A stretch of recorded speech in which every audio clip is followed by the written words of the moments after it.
Hello dear friends, welcome to my YouTube channel voice of topic पर। तो आज की क्लास शुरू करने से पहले हम पीछे की क्लास का थोड़ा सा रिवीजन कर लेते हैं कि पीछे की क्लास में हमने क्या क्या पढ़ा है। तो पीछे की क्लास में हमने बीएससी सेमेस्टर 4 की मैथ पढ़ी थी। तो उसका हमने पैटर्न समझा था कि किस तरीके से हम क्लासेस जो हैं वो लेंगे और आपको कैसे पढ़ाएंगे। तो पीछे की क्लास में हमने यूनिट फर्स्ट का सिलेबस देखा था, जो मैंने इस तरीके से कुछ 3 टॉपिक्स में जो है वो डिवाइड किया है। ये तीनों ही टॉपिक बहुत ज़्यादा इम्पोर्टेंट है एग्ज़ाम पॉइंट ऑफ व्यू से भी, और इससे 20-20 नंबर के क्वेश्चन हैं वो पूछे जाते हैं। ठीक है, तो हमने पीछे की क्लास में फर्स्ट ऑर्डर क्या होता है इसके बारे में पढ़ लिया था, हायर डिग्री डिफरेंशियल इक्वेशन क्या होती है इसके बारे में पढ़ लिया था, और सॉल्वेबल फॉर पी के बारे में हमने जो है वो पढ़ लिया था। तो ये वाला टॉपिक भी जो है वो हमने पीछे की क्लास में पढ़ लिया था। ये देखिए, ये वाला हमने पीछे की क्लास में पढ़ लिया था। अगर आपने पीछे की क्लास नहीं ली है तो पहले जाकर वो लीजिए, देन आपको उसके बाद ये वाली क्लास समझ में आएगी। तो ऑर्डर क्या होता है, डिग्री क्या होती है, ऑर्डर और डिग्री कैसे निकालते हैं, और इसके कुछ एग्जाम्पल्स हैं वो हमने कर लिए थे। ठीक है, और जो सोल्वेबल फॉर पी है उसका कंसेप्ट जो है वो भी हमने पढ़ लिया था कि किस तरीके से हम पहचानेंगे कि इक्वेशन पी के लिए हल करने योग्य है या नहीं, और किस तरीके से हम उसको सॉल्व करेंगे। अगर आपको अगर सॉल्वेबल फॉर पी समझ में नहीं आया है तो आज की इस क्लास में आपको एकदम अच्छे से समझ में आ जाएगा। तो हम सॉल्वेबल फॉर पी का एक दूसरा एग्जाम्पल करते हैं जो कि इस प्रकार से। तो सबसे पहले तो हमारे दिमाग में यही क्वेश्चन आता है कि हमें कैसे पता चलेगा कि दी हुई जो इक्वेशन है वो पी के लिए हल करने योग्य है भी या नहीं। वो हमें कैसे पता चलेगा? सीधी सी बात है, किसी भी क्वेश्चन को सॉल्व करने से पहले उस क्वेश्चन को समझना भी ज़रूरी होता है। तो जैसा कि मैंने आपको पिछली क्लास में भी बताया था कि हमें कैसे पता चलेगा कि दी हुई इक्वेशन पी के लिए हल करने योग्य है या नहीं। तो पहली बात तो वो पी की पदों में दी हुई होगी, पी के पदों में दी हुई होगी। पी के पदों में कैसे? जैसे पी के पदों में वो द्विघात समीकरण के रूप में दी हुई होगी। अब आपको पता होगा द्विघात समीकरण क्या होती है, अगर नहीं पता है तो मैं बता देती हूँ। द्विघात समीकरण कुछ इस तरीके से होती है, यहाँ ए कोई कांस्टेंट है जहाँ कुछ भी हो सकता है, वहाँ पी का square plus b p plus c equals to 0, ये एक द्विघात समीकरण होती है। यहाँ ए कुछ भी हो सकता है, बी कुछ भी हो सकता है और सी कुछ भी हो सकता है। तो हमें कैसे पता चलेगा कि ये द्विघात समीकरण है? तो हमें ऐसे पता चलेगा, जैसे मान लीजिए ए की जगह हमने मान लेते हैं ए की जगह 1 है और बी की जगह है वाई कोट एक्स, और सी की जगह हम मान लेते हैं एक्स स्क्वायर वाई। ठीक है, तो ए की जगह हमने 1 माना तो पी स्क्वायर, प्लस बी की जगह Y quote X P as it is, plus C की जगह हमने एक्स स्क्वायर वाई मान लिया इक्वल्स टू 0। तो ये जो समीकरण है ना वो पी के लिए हल करने योग्य है। हमें कैसे पता चला कि ये पी के लिए हल करने योग्य है?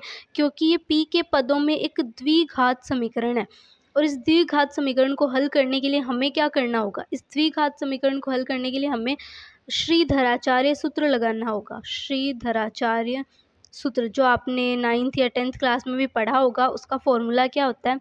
जैसे यहाँ पे पी के पदों में ये द्विघात समीकरण दी हुई है ना, तो हम लिखेंगे p equals to minus b plus minus root b square minus 4ac upon 2a।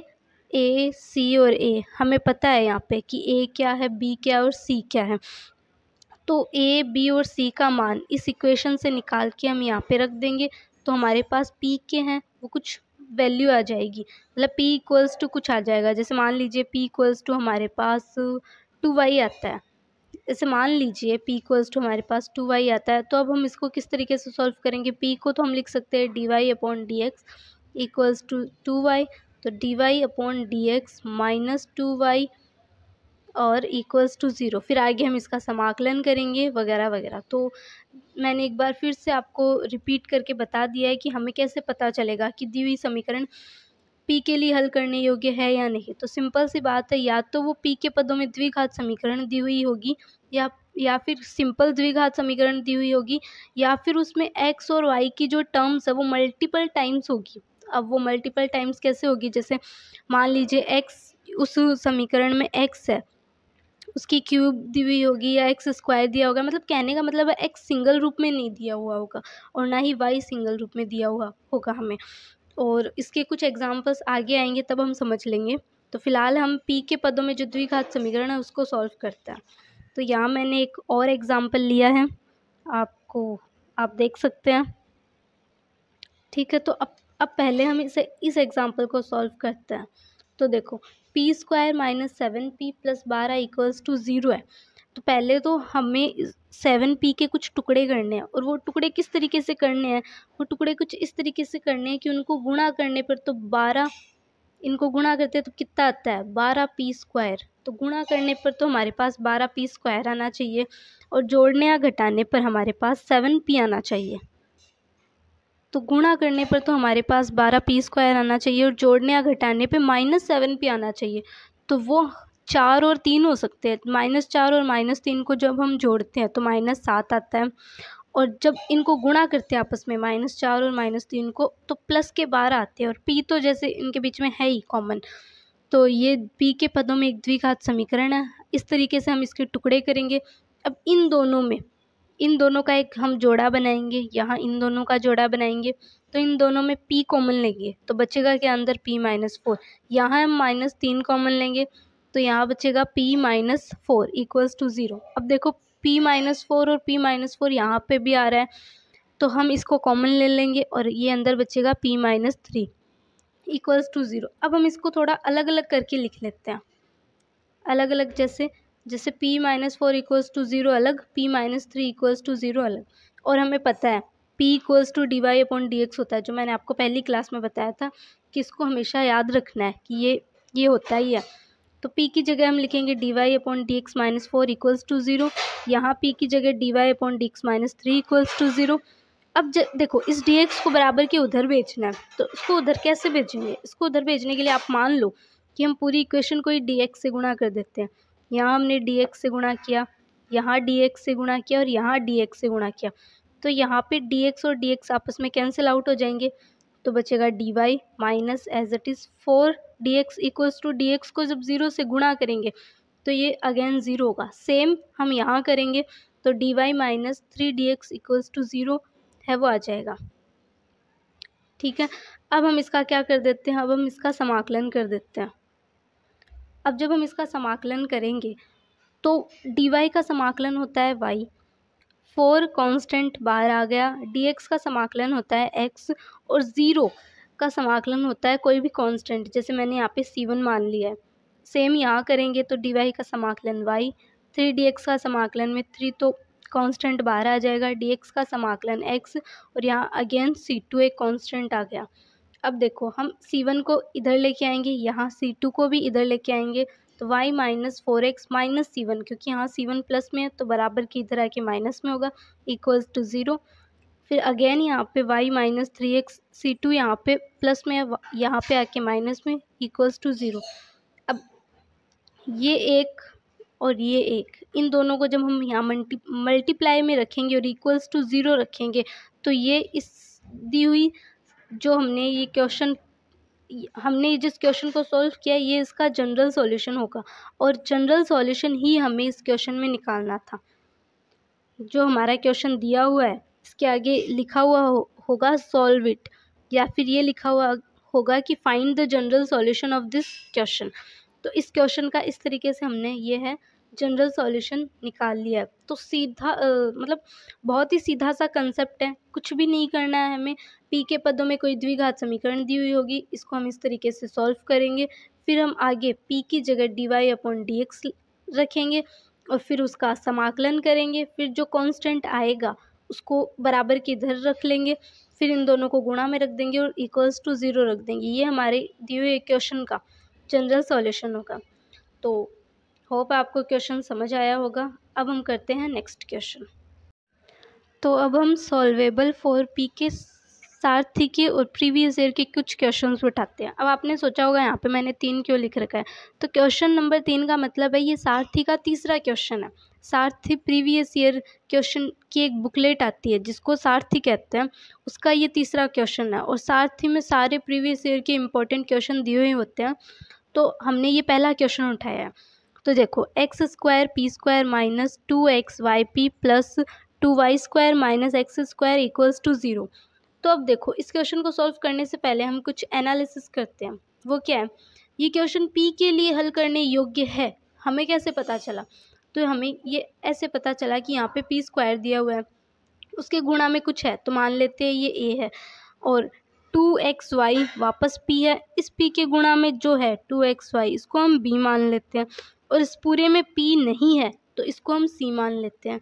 तो क्योंकि हमने देखा था कि जो द्विघात समीकरण होती है वो कुछ इस तरीके से होती है, जहाँ p² के गुणा में कुछ होता है जो जिसको हम a मान लेते हैं, p के गुणा में कुछ होता है जिसको हम b मान लेते हैं, और कोई टर्म होती है c जिसमें p नहीं होता है तो इसको हमने मान लिया c इक्वल्स टू 0। तो आप देख सकते हैं ये एक द्विघात समीकरण है। अब क्वेश्चन को देखते ही हमें पता चला कि ये तो p के पदों में क्या है, द्विघात समीकरण। तो अब हम इस निष्कर्ष पे पहुंचेंगे कि हाँ ये क्वेश्चन जो है वो p के लिए हल करने योग्य है। ठीक है, तो अब हम देखते हैं समीकरण एक p के पदों में द्विघात अवकल समीकरण है, जिसको हम कुछ इस तरीके से लिख सकते हैं AP² plus BP minus C। तो जब हम इसकी और इसकी तुलना करते हैं तब हमें पता चलता है कि a क्या है, x² है, और b क्या है माइनस 2xy। अभी माइनस कहाँ से आया, तो आप देख सकते हैं क्वेश्चन में जो है p के गुणा में जो है वो माइनस 2xy है, तो यहाँ पे हमारा b क्या होगा माइनस 2xy। c क्या है, ये पूरी की पूरी जो टर्म है वही हमारी है c। अब हम इसके रूट्स निकालने के लिए श्रीधराचार्य सूत्र लगाते हैं, जो कि कुछ इस तरीके से है, जहाँ p, अब p क्यों लिखा हमने, p इसलिए लिखा क्योंकि ये जो द्विघात समीकरण हमें दी हुई है वो p के पदों में, इसलिए हम इसको p के इक्वल्स रखते हैं, p के बराबर रखते हैं। तो p बराबर minus b plus minus root b² minus 4ac/2a। ये श्रीधराचार्य सूत्र है जो आपने 9th 10th में पढ़ा होगा, अगर नहीं पढ़ा है तो मैंने बेसिक से बता दिया है कि किस तरीके से ये सूत्र लगाते हैं। तो इस सूत्र को आपको रटना है, ठीक है, रट लो इसको। और अगर आपको याद नहीं हो रहा है तो कोई दिक्कत नहीं है, हम बार बार जब क्वेश्चन में इसको काम में लेंगे तो आपको ये याद हो जाएगा। अब हम इस क्वेश्चन में वैल्यूज़ पुट कर देते हैं, जैसे b का मान क्या है वो रख देते हैं। तो p इक्वल्स टू b क्या है, माइनस तो यहाँ पहले से है, और b की वैल्यू भी क्या है माइनस में ही है, माइनस 2xy है ना, और माइनस यहाँ पहले से है तो माइनस कोष्टक में minus 2xy plus minus question में है, प्लस माइनस यहाँ पे रखा। अब यहाँ पे b², b क्या है हमारा 2xy, इसका जब हम स्क्वायर करेंगे तो 2 का 4, x का x², y का y² और माइनस का स्क्वायर करेंगे तो वो प्लस हो जाएगा। तो यहाँ माइनस 2xy का होल स्क्वायर माइनस जो कि क्वेश्चन में है 4a क्या है हमारा x², तो यहाँ हमने x², फिर क्या है c जो कि गुणा में है, तो यहाँ पे हम इसको कोष्टक में लिख देंगे, और c क्या है हमारा 2y² माइनस x², तो इसको हमने लिख दिया है। फिर 2a, 2 as it is, a क्या है हमारा x², तो x²। तो आप देख सकते हैं मैंने यहाँ पे कुछ अलग से अपना दिमाग नहीं लगाया है, जैसा सूत्र दिया हुआ है और जैसा हमें क्वेश्चन दिया हुआ है उसमें हमने a, b और c की वैल्यूज़ पता की है कि अच्छा a क्या है, b क्या है और c क्या है, और उसके मान ऐसे कैसे उठा के मैंने क्वेश्चन में रख दिया। अब आगे आपको भी कुछ नहीं करना है, जैसे जैसे ये क्वेश्चन बोल रहा है वैसे वैसे बस इसको सॉल्व करते जाओ। तो माइनस माइनस प्लस हो गया, 2xy as it is plus minus as it is. अब इसको रूट में 2xy का होल स्क्वायर है जो होगा 4x² y² minus minus as it is. अब जब हम इसको सॉल्व करेंगे तो पहले तो 4x² को 2y² से गुणा करेंगे, फिर हम इसको इससे गुणा करेंगे, ठीक है। तो माइनस और ये प्लस तो आएगा माइनस, 4 को 2 से किया 8, x² y² तो x² y²। अब हम यहाँ पे माइनस 4x² को माइनस x² से करेंगे तो माइनस माइनस हो जाएगा प्लस, 4x² को जब x² से करेंगे तो हो जाएगा 4x की पावर 4, और माइनस माइनस हो जाएगा प्लस, और नीचे जो 2x² है वो रहेगा एज इट इज़ वैसे का वैसा। अब p इक्वल्स टू 2xy ऐसे का ऐसा प्लस माइनस ऐसे का ऐसा, नीचे वाली टर्म ऐसे के ऐसे। अंदर हम क्या करेंगे, अंदर आप देख सकते हो 4 8 4, तो इनमें 4 है वो हम कॉमन ले सकते हैं, तो हमने 4 कॉमन लिया। और क्या टर्म है जो इनमें कॉमन आ सकती है, तो आप देख सकते हो यहाँ x² है, यहाँ x², यहाँ x की पावर 4 है, मतलब यहाँ पे भी हम x² को कॉमन ले सकते हैं। तो पूरी टर्म में हम जो है 4x² को कॉमन ले लेंगे, तो यहाँ क्या बचेगा, यहाँ जब 4x² कॉमन आ जाएगा तो सिर्फ y² बचेगा, तो y² माइनस 4 को कॉमन लेंगे तो 2 बचेगा, x² को कॉमन लेंगे तो y² बचेगा, यानी 2y² और minus as it is plus 4x² common लेंगे तो यहाँ पे सिर्फ x² बचेगा और नीचे ये वाली टर्म ऐसी की ऐसे। इतना समझ में आया। अब हम आगे करते हैं। तो अब आप ये देख सकते हो कि हम 4x² को रूट के बाहर निकाल सकते हैं। तो जब हम अंडररूट 4x² को रूट के बाहर निकालेंगे तो ये 2x के रूप में रूट के बाहर निकलेगा, क्योंकि 4 का रूट होता है 2x² का होता है x। ठीक है, तो ये 2x के रूप में रूट के बाहर निकलेगा कुछ इस तरीके से।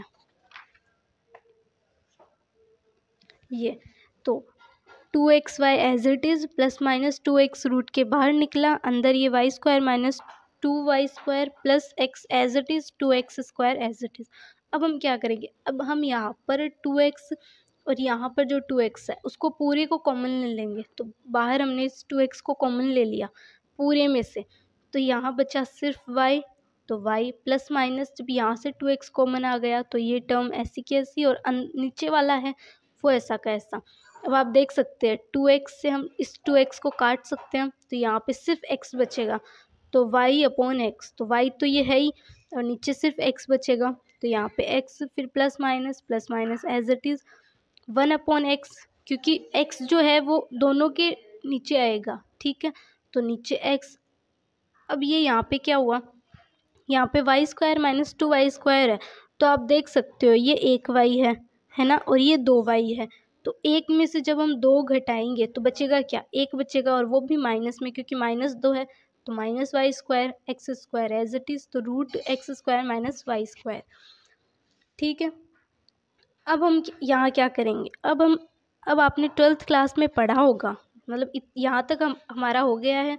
अब आपने 12th क्लास में पढ़ा होगा कि ये जो दी हुई इक्वेशन है ये समघात रैखिक अवकल समीकरण है। अब आपके मन में आया होगा कि समघात रैखिक अवकल समीकरण क्या होती है। तो देखिए, ऊपर जो y है उसकी पावर कितनी है, 1। नीचे जो x है उसकी पावर कितनी है, 1। यहाँ पे जो x है उसकी पावर कितनी है, 1। मतलब यहाँ पे भी ऊपर पावर 1 है, नीचे भी पावर 1 है। तो ये समघात हुई ना, दोनों की घात समान हुई ना। अब यहाँ पर भी पावर कितनी है, 1। अब अंदर इसकी पावर कितनी है, 2, और ये है रूट में। जब इसको हम कैंसिल करते हैं मान लो, तो इसकी भी पावर 1 ही होगी और इसकी भी पावर 1 ही होगी। तो कुल मिला के ये एक समघात अवकल समीकरण है जहाँ सबकी पावर क्या है, समान है। तो इस समघात रैखिक अवकल समीकरण को सॉल्व कैसे करते हैं। तो समघात रैखिक अवकल समीकरण को सॉल्व करने के लिए हमने यहाँ y=vx मानना है।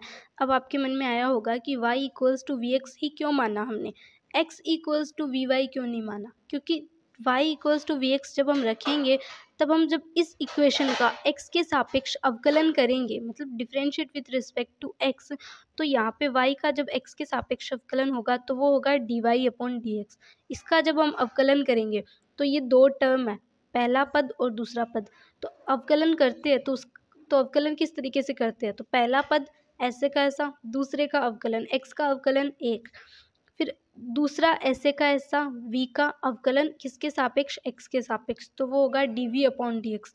तो आप देख सकते हैं यहाँ पे dy/dx आ रहा है और ऊपर वाले क्वेश्चन में भी p आ रहा है और p को हम dy/dx लिख सकते हैं। तो यहाँ पे भी हमारा क्या हो जाएगा, dy/dx हो जाएगा।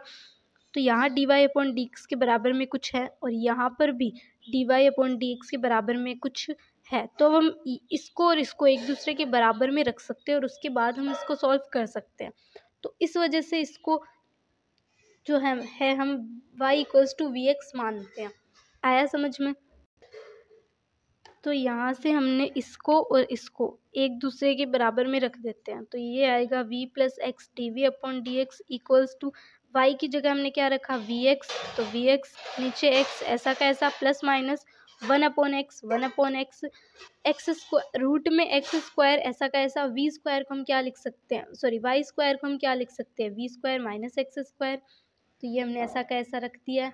अब हम क्या करेंगे, अब v + x dv/dx तो ऐसा का ऐसा, यहाँ पे x से x कैंसिल हो जाएगा, बचेगा v प्लस माइनस 1/x। अब हम यहाँ पर क्या करेंगे, अब हम यहाँ पे x² को कॉमन लेंगे, जब एक्स स्क्वायर को कॉमन लेंगे तो वो बचेगा 1 माइनस वी स्क्वायर, और ये है रूट में। जब एक्स स्क्वायर को रूट के बाहर निकालेंगे तो वो सिर्फ एक्स बचेगा, अंदर बचेगा रूट 1 माइनस वी स्क्वायर। तो यहाँ पर भी एक्स से एक्स कैंसिल हो जाएगा, और वी यहाँ पे प्लस में है, जब हम इसको बराबर की इधर लेके जाएंगे तो माइनस में हो जाएगा।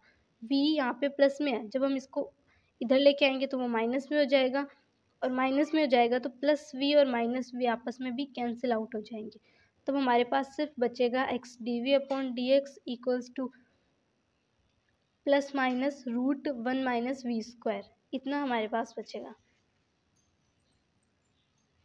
अब आप देख सकते हो यहाँ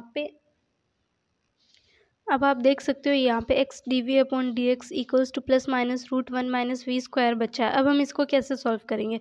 अब ये जो है वो v की टर्म है, ठीक है, ये v के पदों में है और यहाँ पे dv है।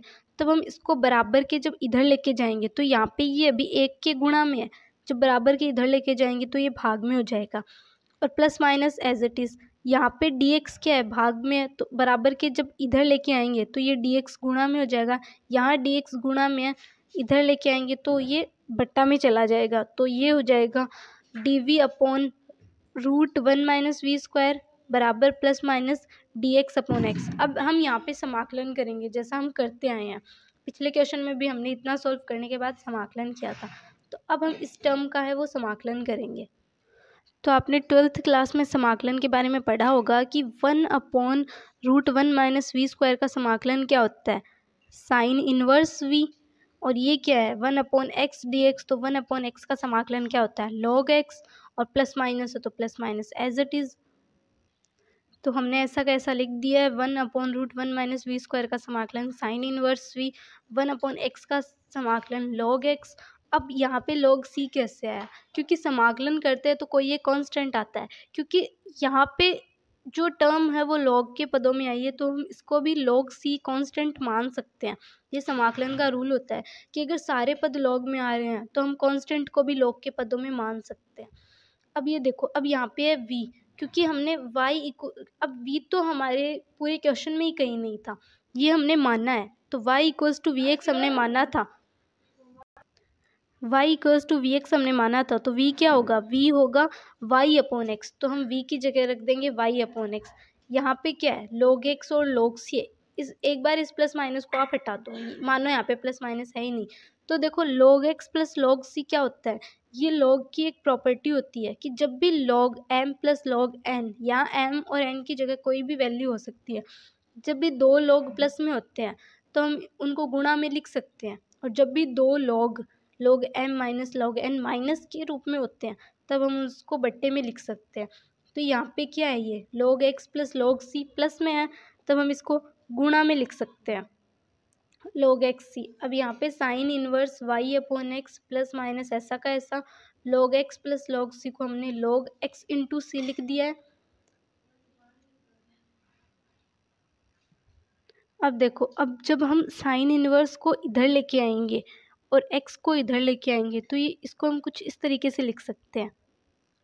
तो ये log और साइन की एक प्रॉपर्टी होती है, जहाँ पे हम साइन इनवर्स को जब इधर लेके आते हैं और बराबर के इधर log होता है तो साइन इधर आके साइन h हो जाता है, और y यहाँ पे ऐसा कैसा है ही, और x इधर जाके मल्टीप्लाई में हो जाएगा जिसको हम यहाँ लिख सकते हैं, और ये जो x इंटू सी है वो x प्लस सी में हो जाएगा। कब जब हम यहाँ पे प्लस माइनस में से प्लस चिन्ह लेंगे तब ये x प्लस सी हो जाएगा, लेकिन अगर हम यहाँ पे माइनस चिन्ह लेते हैं तो ये इक्वेशन ऐसी की ऐसी होगी, बस यहाँ पे जो x प्लस सी है वो c माइनस एक्स हो जाएगा, और यही क्या है हमारा जनरल सॉल्यूशन है। क्या है जनरल सॉल्यूशन है, इसको हम कुछ इस तरीके से लिख सकते हैं, तो इसको हम कुछ इस तरीके से लिख सकते हैं, ये इधर प्लस में है तो इधर आके माइनस में हो जाएगा, और ये इधर प्लस में है तो इधर आके वापस माइनस में, और इक्वल्स टू ज़ीरो, जो हम हर क्वेश्चन में करते आए हैं, बराबर में ज़ीरो रख देंगे। ये क्या होगा, ये हमारे क्वेश्चन का व्यापक हल होगा, यही हमें निकालना था। तो एक बार हम क्वेश्चन को फिर से रिवाइज कर लेते हैं। ये हमारा क्वेश्चन दिया हुआ है, हमें पता है ये p के पदों में द्विघात समीकरण है, तो द्विघात समीकरण कुछ इस तरीके से होती है, जब हम इन दोनों की तुलना करते हैं तो a b और c का हमारे पास मान आ जाता है। अब क्योंकि यहाँ पे ये जो इक्वेशन है, ये जो क्वेश्चन है वो p के पदों में द्विघात समीकरण है, तो हम p के रूट्स निकालेंगे। p के रूट निकालने के लिए हमें श्रीधराचार्य सूत्र लगाना होगा, जो कुछ इस प्रकार से यहाँ पे b, a और c की वैल्यू हमें पता है, वो हम इस तरीके से पुट कर देंगे। ठीक है, इस तरीके से हम b, c और a की वैल्यू है वो पुट करते जाएंगे श्रीधराचार्य सूत्र में, और फिर उसके बाद हम यहाँ तक सॉल्व करेंगे। एक सॉल्व करने के बाद हमारे पास लास्ट में कुछ इस तरीके की टर्म बचेगी, p equals to y dash x plus minus 1/x root x square minus y square. अब इसको सॉल्व करने के लिए हमें पता है ये एक समघातक अवकल समीकरण है, तो हम इसको y equals to v x के रूप में सॉल्व करेंगे। अगर आपने 12th क्लास अच्छे से पढ़ी होगी तो आपको ये सब समझ में आ रहा होगा, और अगर नहीं भी पढ़ी है तो फिर भी मैंने पूरी कोशिश की आपको समझाने की। तो इस तरीके से हम इसको समघातरैखिक अवकल समीकरण मानते हैं, इस तरीके से हम इसको सॉल्व करते हैं। हम v plus X D we upon D X जो कि D Y upon D X के बराबर में इसको, और p जो कि D Y upon D X ही होता है इसके बराबर में जो भी है, इन दोनों को आपस में बराबर रखेंगे। फिर कुछ इस तरीके से हम इसको सॉल्व करेंगे क्वेश्चन को। फिर लास्ट में मैंने बताया था पूरा सॉल्व करने के बाद जो भी टर्म बचेगी हम उसका समाकलन कर देंगे कुछ इस तरीके से। ठीक है, फिर समाकलन करने के बाद हमारे पास कुछ इस तरीके से आएगी इक्वेशन, और इस इक्वेशन को हम कुछ इस तरीके से सॉल्व करेंगे। इतना हमारे पास आ ही गया था, sine inverse Y upon X plus minus log X plus C, इतना हमारे पास आ ही गया था। अब हम इस समाकलन को किस तरीके से सॉल्व करेंगे, अब हम इस समाकलन को इस तरीके से सॉल्व करेंगे। ये एक प्रॉपर्टी होती है लॉग और इन्वर्स की, जो कुछ इस तरीके से होती है, जहाँ हम साइन इन्वर्स को इधर भेजते हैं तो y इक्वल्स टू ये जो x यहाँ पे भाग में है तो इधर जाके गुणा में चला जाता है, और ये साइन बराबर के इधर आने के बाद क्योंकि यहाँ पे लॉग है तो ये साइन h हो जाता है, और x इंटू सी है वो x प्लस सी हो जाता है। ये एक प्रॉपर्टी होती है, यहाँ पे आपको कुछ एक्स्ट्रा दिमाग नहीं लगाना है, से बस बहुत ईजी है। यहाँ पे प्लस लगा दो और साइन इन्वर्स को साइन h लिख दो, इस लॉग को हटा दो। जब ये तो तब आता है जब हम यहाँ पे प्लस वाला चिन्ह लेते हैं, लेकिन जब माइनस वाला चिन्ह लेते हैं तो कुछ इस तरीके से आता है। फिर हम इन दोनों को ही इसको इधर लेके आते हैं तो ये माइनस में हो जाता है, जैसे इसको इधर लेके आए बराबर के इधर तो माइनस में हो गया इक्वल्स टू ज़ीरो, इसको इधर लेके आते हैं तो ये माइनस में हो जाता है इक्वल्स टू ज़ीरो। दोनों को ज़ीरो के इक्वल्स में रखने के बाद हम इन दोनों को इस तरीके से गुणा के रूप में लिख देंगे, बराबर में ज़ीरो रख देंगे। ये हमारे क्वेश्चन का व्यापक हल है। इसको ही हमें सॉल्व करना था और ये हमारा फाइनल आंसर है। ठीक है, तो मैं उम्मीद करूँगी कि आपको क्वेश्चन समझ में आया होगा। अगर नहीं आया है तो हम वैसा ही एक और क्वेश्चन ले लेते हैं। तो ये वाला क्वेश्चन जब हम सॉल्व करेंगे तो आपको थोड़ा और अच्छे से समझ में आएगा। तो ये क्वेश्चन नंबर 23 इसलिए लिखा है क्योंकि ये सारथी का 23वां क्वेश्चन है, और सारथी के सारे क्वेश्चन इंपॉर्टेंट होते हैं क्योंकि वो प्रीवियस ईयर के होते हैं। जो पिछले 5-10 सालों में जो भी हमारे कॉलेज में जो पेपर हुए हैं उनमें जो भी क्वेश्चन पूछे गए हैं वही होते हैं, और वो एग्ज़ाम पॉइंट ऑफ व्यू से काफ़ी ज़्यादा इम्पोर्टेंट होते हैं।